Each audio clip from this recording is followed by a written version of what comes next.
5 साल अगर रह गया मंत्री, शिक्षा मंत्री के तौर पे, और इनकी 5 सीटें आ जाए तो मुझे बता देना। सारे यही काम कर रहे हैं भाई साहब, कौन सा भला कर रहा है बताओ। अब मदन दिलावर जी वहां जाकर के कोटा स्टोन तो मेरे वाला ही है? ये पोल तिरछा कैसे लगा दिया? ये तो इंजीनियर हो गया ना। चाहिए कोटा स्टोन चेक कर रहा है, कभी नाले के ऊपर खड़ा रह के पैर से सीमेंट को कुचल रहा है, गाड़ी निकाल रहा है। तो मतलब नमूने हो गए, ये तो कोई मंत्री थोड़ी है बताओ आप। इसको बीजेपी और आरएसएस ने केवल बकवास करने के लिए छोड़ रखा है। बदतमीजी करो, बकवास करो, अनर्गल बयानबाजी करो। आप बताइए, इसको शिक्षा मंत्री बना रखा है। मुझे तो शर्म आती है कि इस प्रदेश का शिक्षा मंत्री इतनी वाहियात बातें, इतनी दुष्टता की बातें करता है। अगर इस बीजेपी के राज में मदन दिलावर 5 साल अगर रह गया मंत्री, शिक्षा मंत्री के तौर पे, और इनकी 5 सीटें आ जाएं तो मुझे बता देना। सारे यही काम कर रहे हैं भाई साहब, कौन सा भला कर रहा है बताओ। अब मदन दिलावर जी वहां जाकर के कोटा स्टोन तो मेरे वाला ही है? ये पोल तिरछा कैसे लगा दिया? अरे तो इंजीनियर हो क्या आप? ये कहो कि इस गांधी दर्शन को, इस गांधी जी के इतिहास को मैं शिक्षा मंत्री के नाते प्रदेश के बच्चों को किस प्रकार से ज्यादा पढ़ाऊंगा, और ये बुक्स कैसे उपलब्ध कराऊंगा, और मैं इस म्यूजियम को बच्चों को बारी बारी पूरे प्रदेश के सभी संस्थानों के बच्चों को इस म्यूजियम का अवलोकन कराऊंगा, जिससे ज्यादा लोग गांधी जी की विचारधारा से प्रभावित हो सके और उसको, उसके आदर्शों के ऊपर चल सके, अपने आप को डाल सके। ये काम होना चाहिए। कोटा स्टोन चेक कर रहा है, कभी नाले के ऊपर खड़ा रह के पैर से सीमेंट को कुचल रहा है, गाड़ी निकाल रहा है। तो मतलब नमूने हो गए, ये तो कोई मंत्री थोड़ी है बताओ आप। इन नमूनों के बारे में कितनी बातें करें? आप पूछते हो तो मैं मजबूरी में मुझे कहना पड़ता है, वरना मैं तो ऐसे लोगों की बात करना ही पसंद नहीं करता। एक परंपरा बनी कि जन्मदिन पे भी ताकत दिखाते हैं। आपका भी जन्मदिन आ रहा है क्या? वो तो हर साल ही आता है जन्मदिन, लेकिन मैंने तो तय किया, क्योंकि मैं कांग्रेस का कार्यकर्ता हूँ और मेरा जन्मदिन उतना महत्वपूर्ण नहीं है कि मैं बड़े पैमाने पे मनाऊँ। ये महत्वपूर्ण ये है कि हरियाणा में जो चुनाव चल रहे हैं, कांग्रेस पार्टी का प्रचार करूं।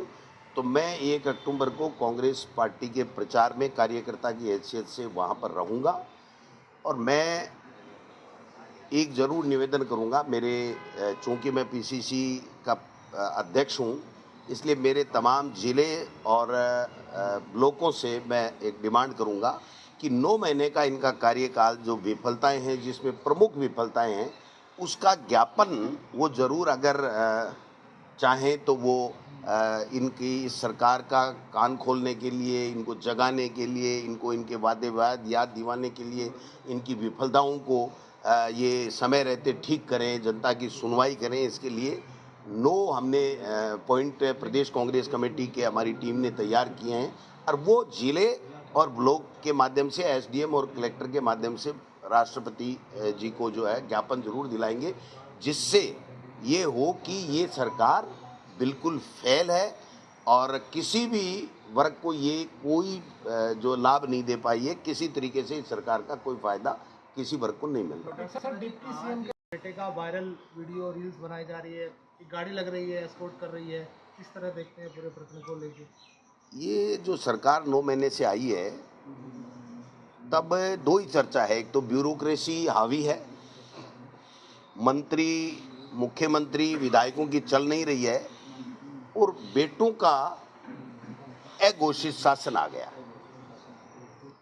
आप देखना कि जब ये क्रिकेट की बन रही है तो सारे नेताओं के बेटे क्रिकेट में माहिरता हासिल कर रहे हैं, और उन्होंने कभी गिल्ली डंडा ही खेला नहीं होगा। तो ये जो बातें आ रही हैं, चाहे वो बेरबाजी की आ रही हैं, दूसरे नेताओं की आएंगी, आप देखना, ये इसलिए आती हैं कि जो शासन में होता है वो कमजोर व्यक्ति को जब बैठा देते हैं, और पर्चियों से जब इस तरह के फैसले दिल्ली से होने लग जाते हैं, जनता की आवाज़ और जनता के जनप्रतिनिधियों की आवाज़ के बगैर अगर कोई थोपा जाता है फैसला, तो फिर इसी तरीके का कुशासन आपको देखने को मिलेगा। जो आप जो बातें कर रहे हैं, ये सब इसी तरीके का, ये 9 महीने का कार्यकाल नहीं, आगे भी आप देखना जितने दिन ये चलेंगे, ये इसी तरीके की बातें आपको देखने और सुनने को मिलेंगी।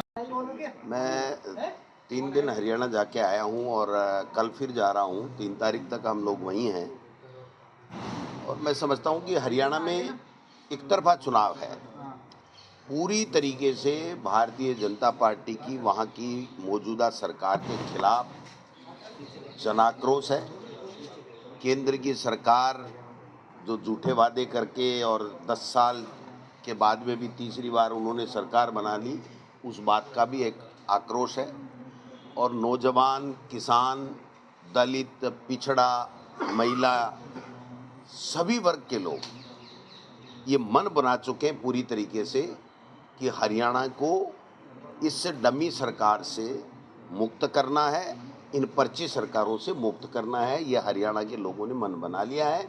और वहाँ पर भारतीय जनता पार्टी का कोई भी कैंडिडेट मोदी का नाम नहीं ले रहा है, खट्टर का नाम नहीं ले रहा है, नायब सैनी का नाम नहीं ले रहा है और केवल प्रचार के लिए प्रचार कर रहा है। मैं समझता हूँ कि ये जो दशा इनकी हुई है वो इसलिए हुई है कि उन्होंने कुशासन दिया, भ्रष्टाचार रहा, दिल्ली से पर्चियाँ आती रही और टेंडर सेट होते गए, बेईमानी और भ्रष्टाचार का पूरी तरीके से चरम पे था और जनता के काम नहीं हुए, न विकास के काम हुए, नौजवानों को नौकरियां नहीं मिली।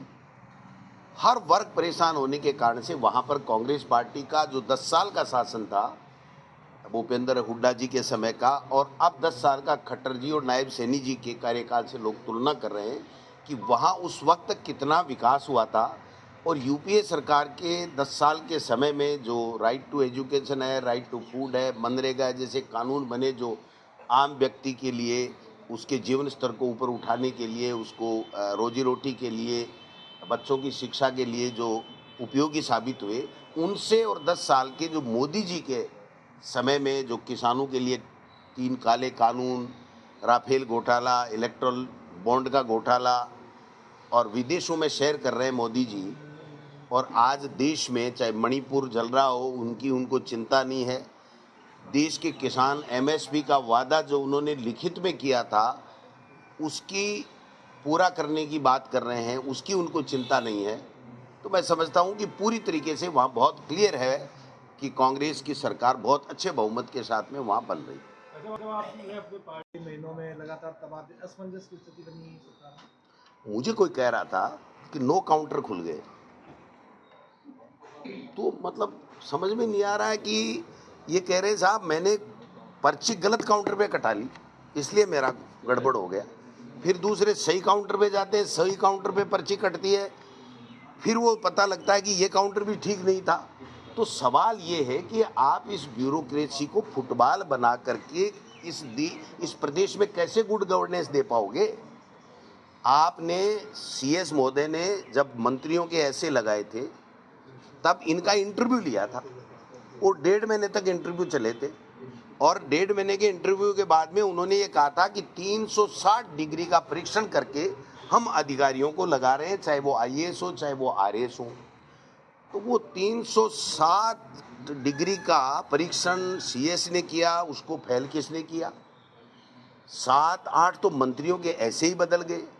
बाबू रात को रिलीव होते हैं, दूसरे दिन वापस निरस्त, उनका रिलीविंग ऑर्डर निरस्त होकर के दोबारा आ जाता है।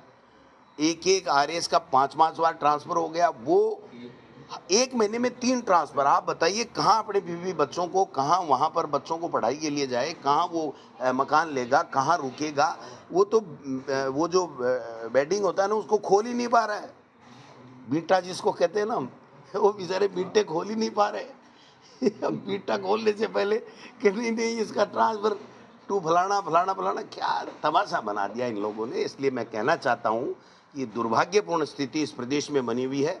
मुख्यमंत्री जी से मैं आग्रह करूंगा मीडिया के माध्यम से कि वो अपना भ्रमण, भाषण और भ्रमित करने का जो मिशन है उसको छोड़ें और यहाँ आकर के बैठें, कैबिनेट की मीटिंग लें, अपने मंत्रियों को समझाएं, अपने ब्यूरोक्रेट्स को समझाएं, अपने एमएलएज को समझाएं, उनको राजी करें।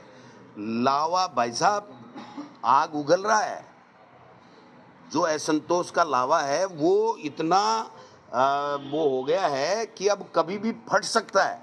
तो फटने से पहले संभाल लेंगे तो मैं समझता हूँ उनके हित की बात मैं कह रहा हूँ। मुझे नहीं कहनी चाहिए, बीजेपी के लोगों को समझाना चाहिए उनको, लेकिन मैं समझा रहा हूँ कि ये लावा जो है ज्वालामुखी बन करके फूटने वाला है, उसको रोके। जनता पूरी तरीके से परेशान है।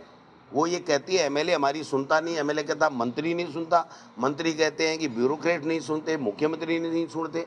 ये ऐसी स्थिति हमने तो लोगों से सुना भी नहीं 70 साल में, और 20-30 साल से मैं भी देखता आ रहा हूँ, 60 साल का हो गया, तो हमने तो ऐसी स्थिति देखी नहीं। ट्रांसफ़र होते हैं लेकिन एक महीने में 3 लिस्ट आई, तीनों में नाम है, 5 ट्रांसफ़र हो गए अधिकारियों के।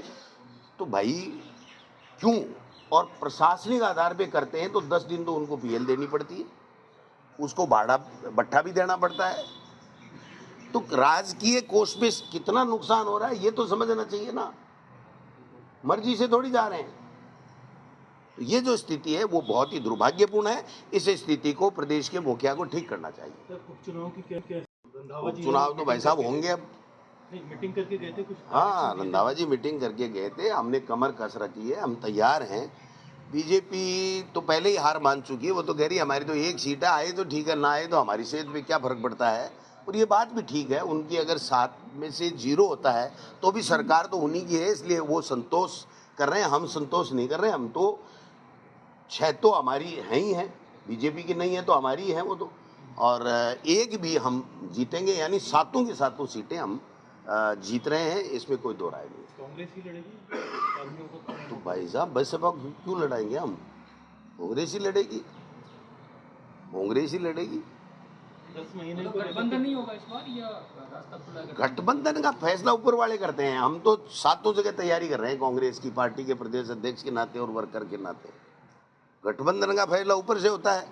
गठबंधन का जो भी फैसला अगर वो करते हैं तो पार्टी हाईकमान का फैसला होता है, उसको मानते हैं, कोई इग्नोर कर ही नहीं सकता, कोई न मानने की बात कर ही नहीं सकता।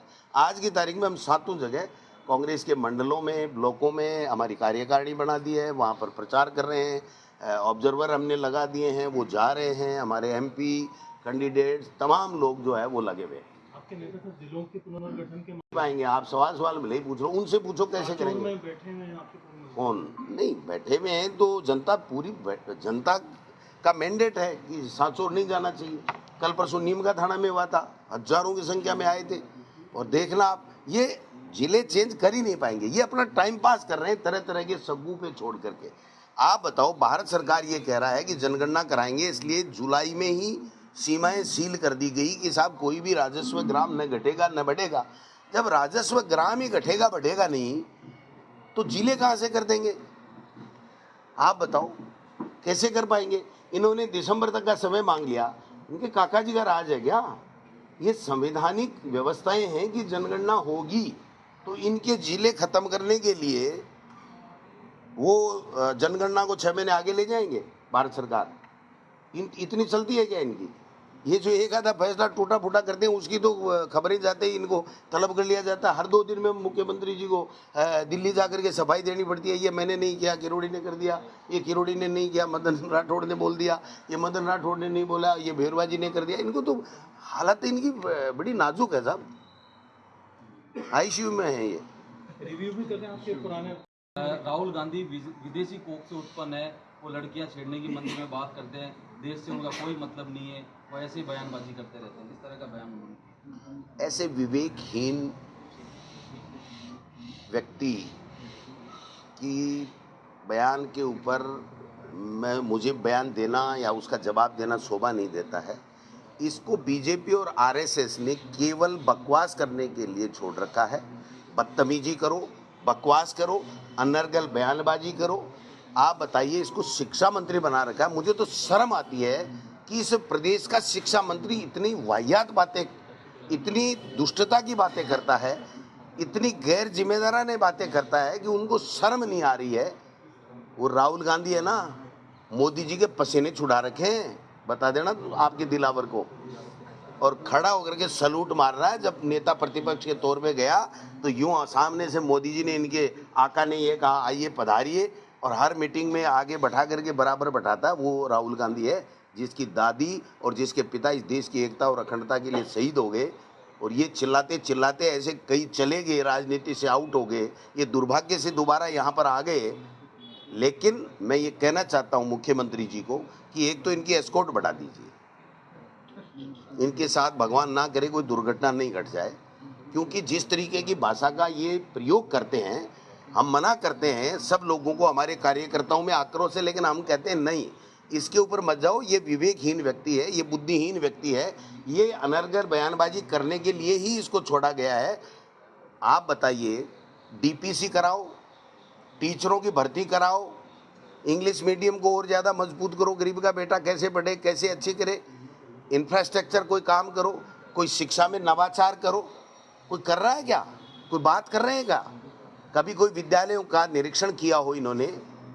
एक रोड का, एक नाले का निरीक्षण करके गाड़ी निकाल रहे हैं माँ बाण की, बताओ। और मुख्यमंत्री जी जम्मू में ऐसे घूम रहे हैं जैसे देश को पता कर लिया उन्होंने। इनके ऊपर लगाम लगाओ। एक मंत्री जी इनके 3 महीने से कह रहे मैं हूँ कि नहीं हूँ।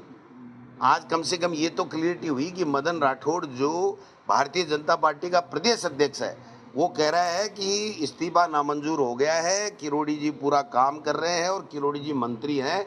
तो मैं तो चाहूँगा कि कल की कैबिनेट की बैठक में माननीय किरोड़ी लाल मीणा जी, मंत्री जी जाएं और जो 3 महीने में उन्होंने राज्य मंत्रियों को, अधिकारियों को, मुख्यमंत्री को या मीडिया को जो भी बयान या जो भी ज्ञापन दिए हैं, उनके बारे में खुल कर के बात करें, जिससे सरकार का क्या विजन उन चीज़ों के ऊपर है वो स्पष्ट रूप से सामने आ सके। और या फिर मदन राठौड़ जी फेल है, अगर वो नहीं जाते हैं मंत्री की हैसियत से कैबिनेट में तो वो फेल है, और नहीं वो जाकर के बात करें। हम तो चाहेंगे कि कल का दिन राजस्थान के लिए कोई निर्णायक दिन हो कि वो इन जिन बातों को लेकर के चल रहे हैं वो बातों का फैसला मुख्यमंत्री से वो कराएं। सर, एक आपने ट्वीट किया आरएस अधिकारियों को लेकर, पर घूमते हैं, आधार कार्ड चेक करते हैं। ये भी हमारा दुर्भाग्य है कि ऐसे लोग भी विधानसभा में पहुंच गए, और भगवान उनको लंबी उम्र दे, 5 साल वो रहें, लेकिन उनको अपनी पद की गरिमा का ख्याल रखना चाहिए। वो विधायक बने हैं, लाखों लोगों के प्रतिनिधि बनकर के पूरे राजस्थान के 200 में से एक विधायक चुन करके गए हैं। उनको इस तरह की हरकतें नहीं करनी चाहिए जो चवन्नी छाप आदमी करता है, वैसे नहीं करनी चाहिए। एमएलए का अपना स्टेटस होता है, एमएलए का अपना स्टेटस होता है, उसको उस एमएलए की डिग्निटी मेंटेन करने के लिए उस तरीके का व्यवहार करना पड़ेगा। एक एमएलए अगर गनमैन से केले मंगा के खा रहा है उसके पैसे से, तो वो डिग्निटी खराब होती है उसकी, है ना? तो ऐसे नहीं करना चाहिए। क्या क्या बात कर रहे हो? बांग्लादेशी घुस गए तो ये इनके काका जी मोदी जी क्या कर रहे थे? फिर बैठे बैठे अमित शाह जी क्या कर रहे थे? उनसे पूछो सवाल के क्यों चले गए। बांग्लादेश से यहाँ कोई आ रहा है तो ये हमारी कांग्रेस की राजस्थान सरकार की जिम्मेदारी थी क्या? और ये तय कर देगा क्या इसको किसने अपॉइंट किया कि तेरे को चेक करना है, कोई टेस्ट लगा के ये बांग्लादेशी है कि ये हिंदू है कि ये मुसलमान है, ये जो है साधु है कि ये आदमी है कि ये औरत है? किसने अधिकार दिया? आप अपने विधानसभा क्षेत्र के जनप्रतिनिधि हो, उस विधानसभा क्षेत्र में कैसे लोगों को जन कल्याणकारी योजनाओं का लाभ मिल सके, कैसे लोगों की सुविधाएं जो है वो उसको ध्यान में रखा जाए, उतना सा काम है। आकाश बानू पाताल बानू खुद की छान की एक झोपड़ी जगी भी उड़ की पाई को निकल गई। सांप्रदायिक सौहार्द को खराब कर रहे हैं। आज एक वीडियो भी वायरल हुआ है जिसमें एक युवक है जो पीट रहा है सब्जी वाले। ये तो सारे यही काम कर रहे हैं भाई साहब, कौन सा भला कर रहा है बताओ? अब मदन दिलावर जी वहां जाकर के, कोटा स्टोन तो मेरे वाला ही है? ये पोल तिरछा कैसे लगा दिया? अरे तो इंजीनियर हो क्या आप? ये कहो कि इस गांधी दर्शन को, इस गांधी जी के इतिहास को मैं शिक्षा मंत्री के नाते प्रदेश के बच्चों को किस प्रकार से ज़्यादा पढ़ाऊंगा और ये बुक्स कैसे उपलब्ध कराऊंगा, और मैं इस म्यूजियम को बच्चों को बारी बारी पूरे प्रदेश के सभी संस्थानों के बच्चों को इस म्यूजियम का अवलोकन कराऊंगा, जिससे ज़्यादा लोग गांधी जी की विचारधारा से प्रभावित हो सके और उसको, उसके आदर्शों के ऊपर चल सके, अपने आप को डाल सके। ये काम होना चाहिए।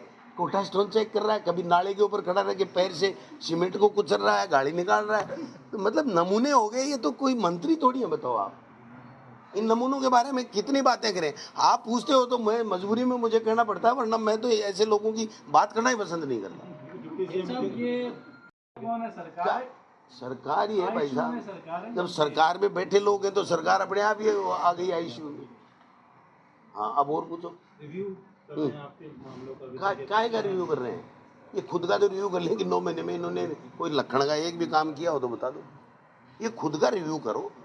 हमारे सरकार के फैसलों, ये सतत प्रक्रिया है। जब भी सरकार आती है महीने 2 महीने में मोटी मोटी बातें देखती है। मैं आपको एक बात कह रहा हूँ, एक भी काम जो हमारे समय में वित्तीय स्वीकृति जारी हो गई थी, उसके बाद में इनकी तरफ से सिंगल वित्तीय स्वीकृति नहीं हुई। और वर्चुअल उद्घाटन कर रहे हैं मुख्यमंत्री जी, वही मोदी जी की तरह चल पड़े। हमने तो कोरोना काल में किया था, हमारी तो मजबूरी थी, इनकी क्या मजबूरी है? इनकी मजबूरी ये है, वर्चुअल इसलिए कर रहे हैं मुख्यमंत्री जी कि ये मंत्री और विधायक जाएं तो गांव में 100 आदमी इकट्ठे नहीं होते, इसलिए इनकी मजबूरी है कि हमारे समय में किए गए बनाए गए विकास के कार्यों का इनको वर्चुअल उद्घाटन करना पड़ रहा है, क्योंकि जनता इनके सुनने के लिए आ नहीं रही। बाल मुकुंदाचार्य जी के बच्चों की संख्या है वो 1,30,000 है और ड्रेस खरीदी गई है 2 लाख से ज़्यादा मदरसा बोर्ड। तो कौन कह रहा है उनको कराओ ना जांचे? कौन मना कर रहा है उनको? गलत है सही है, ये मैं यहाँ बैठ करके फैसला नहीं कर सकता। मैं किसी चीज़ को कैसे तो गलत बता दूँ, कैसे सही बता दूँ। उनको विभाग इसलिए दिया है ना, उनको वहाँ कोटा स्टोन देखने के लिए थोड़ी दिया है। उनको राहुल गांधी जी के लिए बकवास बातें करने के लिए, अभद्र टिप्पणियाँ करने के लिए उनको थोड़ी दिया है। और मैं आज कह रहा हूँ इस मंच की, आपके मीडिया के सामने, अगर इस बीजेपी के राज में मदन दिलावर 5 साल अगर रह गया मंत्री, शिक्षा मंत्री के तौर पे, और इनकी 5 सीटें आ जाएं तो मुझे बता देना। ठीक है सर। कांग्रेस भी मेंबरशिप अभियान चलाएगी या आपका हो चुका? नहीं, हमारा तो हो चुका साहब। हमारा होने के ये तो देखो फेल हो गए ना। कल वो कौन से संतोष देव जी, मोहन देव जी, क्या नाम उनके प्रभारी का, अरे नहीं राधा मोहन जी छोड़ो, वो एक और वीर संतोष, वो कह गए ना कि साहब फेल हो तुम तो। कहाँ करोड़ों की बातें कर रहे थे और फर्जी 20 लाख मिस्ड कॉल मारे हैं। अब मिस्ड कॉल मारना ही बंद कर दिया इनको, इनके नाम से, बीजेपी के नाम से मिस्ड कॉल मारना ही बंद कर दिया लोगों ने। कैसे चुप नहीं जाए, चुप नहीं जाए। तो ये स्थिति बनी हुई है। मतलब दिलावर जी शिक्षा विभाग संभाल रहे हैं, लेकिन उनके विभाग में